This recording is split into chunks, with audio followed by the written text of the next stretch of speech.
Tonight with Peter Jennings, this evening reporting from Washington. Good evening. The fate of Korean Airlines Flight 7 continues to anger, but... He was our anchor, our mainstay. Off the air as well as on, Peter could transform confusion into clarity. Briefing and keep you abreast of what's been going on. And make the exercise appear effortless. We are going to stay on the air until NASA tells us what it knows. He set standards for us, and he never stopped raising them as he helped audiences understand the major events of our time. Someone actually reached up and handed me a small piece of the wall that they had chipped away. It's those small moments that make up this extraordinary day. ABC News President David Weston, in a tribute, wrote, "The void Peter leaves cannot be described, but as much as we miss him, Peter Jennings will always be with us at ABC News, in our history, in who we are, in what we do, in the stories we care about." Peter's own story here at ABC spanned more than 40 years, and it encompassed both a unique era in broadcasting 10 seconds. Quiet, please. and the extraordinary parallel story of a young man who made a stunning comeback from his own premature success. Violence is not a problem peculiar to any one particular area of the country. Peter was a Canadian, born in Toronto. His father, Charles Jennings, was a prominent radio news reporter and anchor there, and Peter followed him into our business. At the age of 9, Peter was already hosting his own weekly children's radio show. Was it your boyhood ambition to always be in broadcasting? Without question. It was. In the top of the news, a cold-blooded killing. He dropped out of high school for a full-time radio job because he was so passionate about working in broadcasting. Also, he said, because at the time he was bone lazy. A view from Canada from Peter Jennings. There was something about him and his poise on the air. The Meredith March began in Memphis, Tennessee 3 weeks ago, and it ended... ABC noticed his work in Canada and hired him as a correspondent in 1964. One of his assignments was covering the civil rights movement in the South. At about 1:15 this afternoon, a lone Negro came down and tried to enter the Lester Maddox cafeteria. We can't take the 10-second roll from the... Then, in an extraordinary move that said a lot about the desperation of a third-place news division on a third-place network, Peter was made anchor of ABC's evening news when he was only 27. 2, 1. Peter Jennings with the news. Good evening.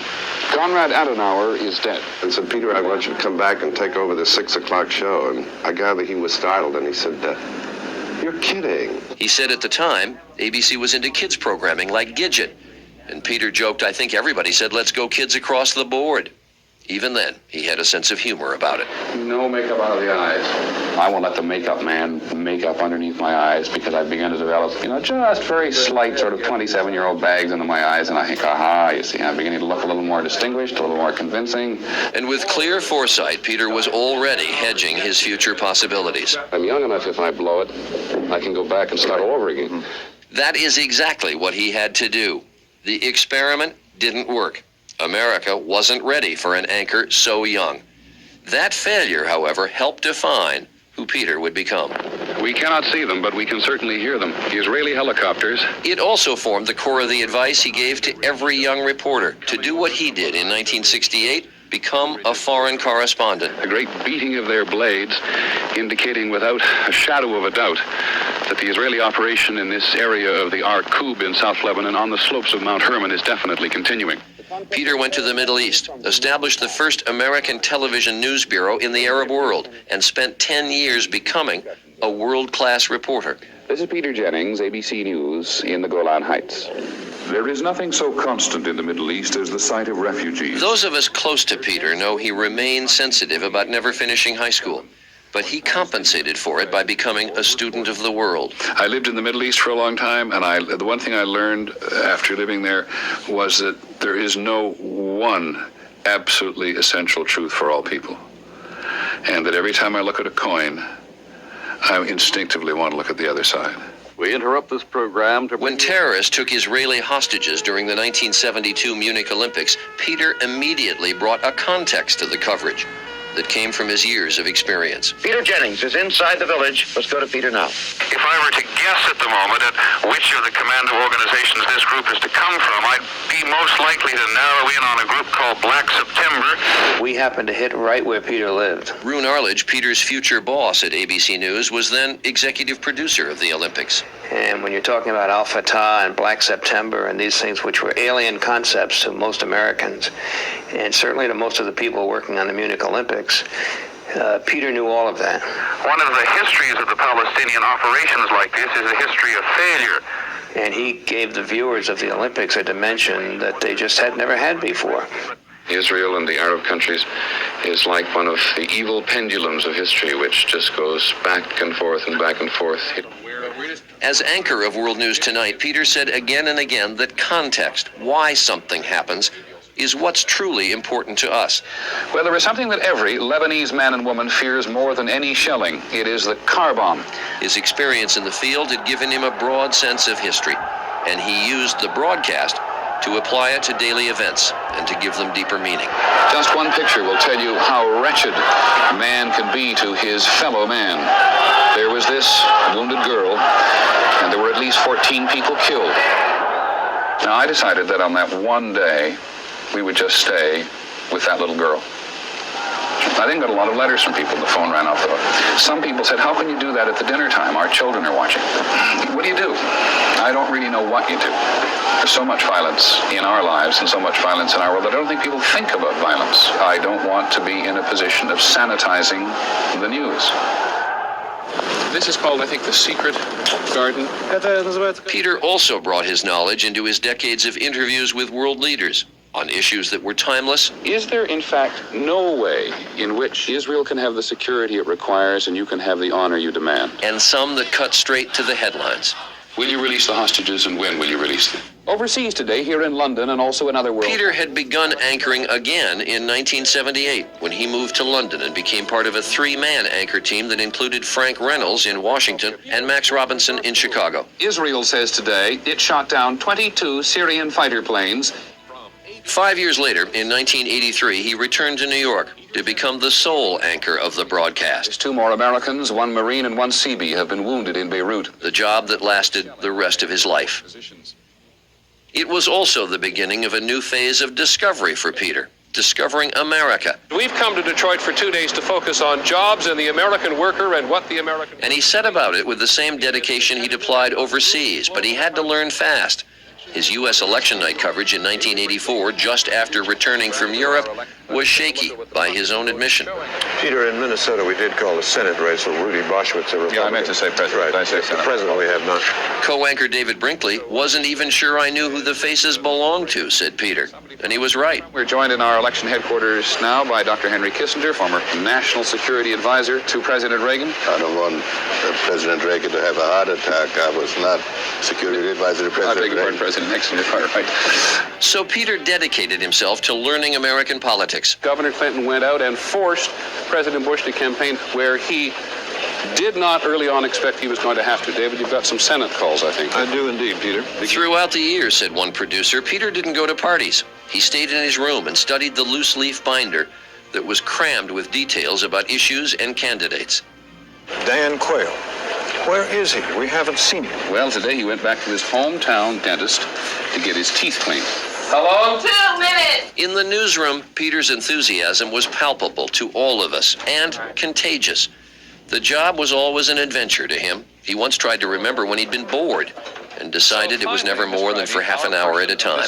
Very often we come upon people making a difference in quite stories are essentially about people, and that the best way to tell other people about what's happening is through the lives and the attitudes of people you encounter. Live from around the world, a celebration of the millennium. Peter could also scare the hell out of a lot of us. Before we scattered around the world to cover the coming of a new millennium, Peter came up with questions, and more questions for each reporter at each location. And he expected everyone to know the answers. He made it one of the most exhilarating live broadcasts ever devised. Happy New Year to you all across the country. We're going to try to share this extraordinary occasion with much of the rest of the world. And with the advent of international television, we all share in each other's experiences. And that means that it has an impact on all of our attitudes. I think that's when I feel, A, that I have a very big responsibility. And I also think that's when I feel really great about what I'm doing. He invoked the words of Martin Luther King Jr. when he said, "Let freedom ring," and this is what it looked like. The government has now shut down the entire air traffic system in the United States. On 9/11, he used every ounce of his reserve. Many viewers and many of us who worked with him thought that his unforgettable presence, sifting through the chaos, measured and straightforward, was his finest hour. It is a tragedy that has revealed itself before the eyes of millions of people in the country watching on television. The worse things get around me, the cooler I tend to be. I tend to focus very hard under pressure. Well, a scene that's been repeated hundreds and hundreds of, maybe, as far as we know, thousands of times. But I have indeed lost it on television. I almost lost it a couple of times on 9/11. Most specifically, when I turned around to find that my children had called from two parts of the country, I think it made me think of a lot of families and their children. I checked in with my children, and who were deeply distressed, as I think young people are across the United States. And so if you're a parent, you got a kid in some other part of the country, call them up. In May of 2003, partially because of 9/11, he said, and partially because of a book he was writing, In Search of America, Peter Jennings finally became an American citizen. Unlike any other nation in the world, America is an idea. That I will support and defend. We are a nation of immigrants. I'm one of them. That I will bear. Who have come here because they believed in the ideas and could somehow contribute to the ideas. And that I take this and be themselves in ways that you couldn't be quite anywhere else. So help me God. You could know Peter well and still be amazed at what he would do next. He had faith, when many others did not, that millions of Americans would tune in for a 3-hour documentary seeking historical truths about the life of Jesus. What was the status of Jesus' movement at this point? Did he have a great many followers? I don't think he had. Subjects like this one didn't lend themselves to an evening news format. But as Jesus was growing up here, so Peter extracted a commitment from the network to investigate those topics in primetime documentaries. He reported on the continuing U.S. involvement in the military conflicts in Southeast Asia after the Vietnam War. They get much of their aid from the United States, most of it secretly. He explored Little League Baseball as a means of understanding the hopes and dreams of Americans. I see great things in baseball, said the poet Walt Whitman. It's our game, the American game. But we have provisions. He also sought to confront issues in which he felt government had failed to protect its citizens, including one with which he was personally familiar, the most preventable public health problem in the country, smoking. In the 6 years since the McCain bill failed, the Congress has not passed a single piece of tobacco control legislation. And 2.5 million more Americans have died from smoking. Peter had smoked most of his adult life. In the 60s, it wasn't unusual to see cigarette smoke rising from his anchor desk while he was on the air. He quit in the mid-80s, but admitted relapsing during 9/11. From ABC News World Headquarters in New York. On April 5th of this year, he made an appearance on World News Tonight to explain why he had been absent from that show and from recent international events that we all knew he would otherwise have insisted on covering. He had been diagnosed with lung cancer. I've been reminding my colleagues today, who've all been incredibly supportive, that almost 10 million Americans are already living with cancer, and I have a lot to learn from them. And living is the key word. The National Cancer Institute says that we are survivors from the moment of diagnosis. Despite debilitating treatments, Peter continued to make his presence felt through emails and messages and visits to the newsroom. He cared too much about the life he had pursued so intensely to pull back from it. And when he was resting at his home on Long Island on his birthday, July 29th, we, his colleagues, made sure he knew what we were thinking. He looked up and saw a plane and a banner with the wishes of all of us who wanted to have him back. As for how he viewed his role, Peter described it 40 years ago when he was still on the verge of an extraordinary career. I'm fascinated by everything. There's just too much going on in too many places that I just daren't miss. He meant every word, and then he lived it. And we will miss him. You've been listening to the latest news from ABC Radio. This is Peter Jennings, ABC, New York.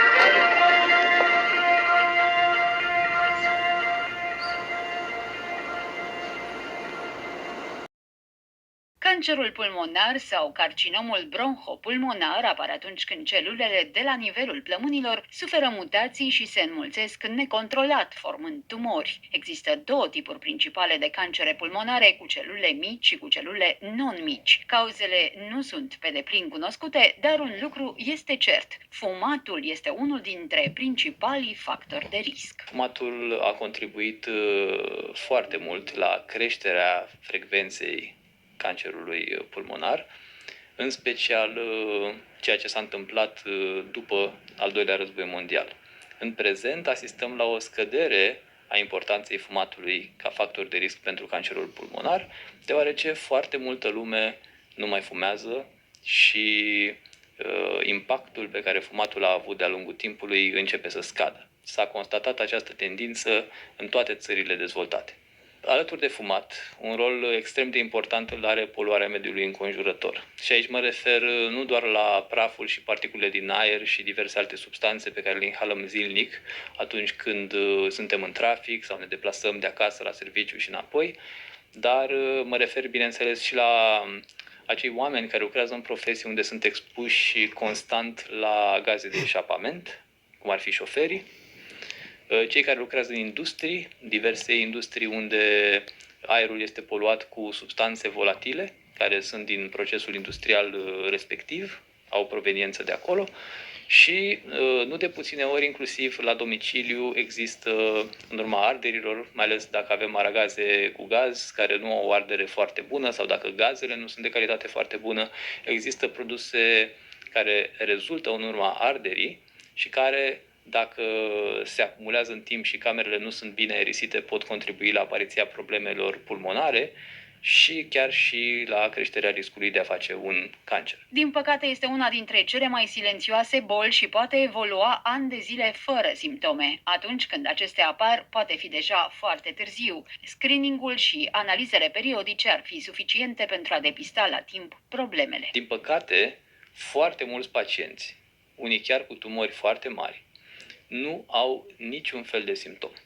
Pur și simplu găsesc tumoră mare, uneori chiar invazivă, în structurile din jurul plămânului, la o investigație de rutină, o radiografie sau o tomografie făcută pentru altă indicație.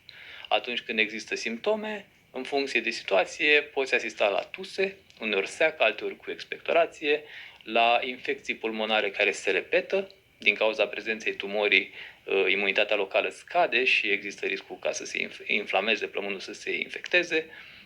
Poți avea expectorație cu sânge uneori, deși nu întotdeauna când cineva expectorează sânge este sigur că are cancer pulmonar. Mulți dintre pacienții cu tumori pulmonare expectorează sânge.